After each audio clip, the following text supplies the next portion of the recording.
Hey guys, I am actually going to be touching a little bit on both of the prompts, but first I'm going to try to answer number two. That one was about the quote at the beginning of the chapter that says, "Without others, there is no self," and how do the people in our lives define who we are. I think that the biggest thing that goes into us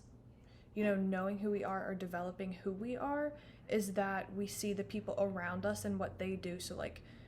if our parents, played a sport, or if our parents worked at a certain type of job,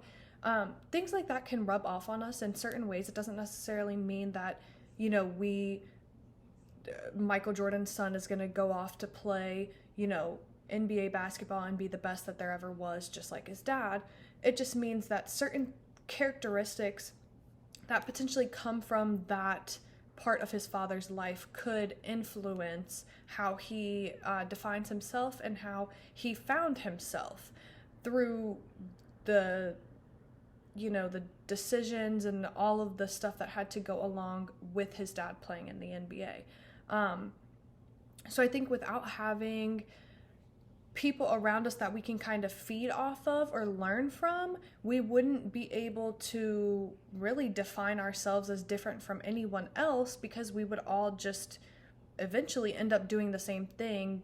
as seeing as there's no differentiation between, what Joe and then what Sally does. We would all just be the same.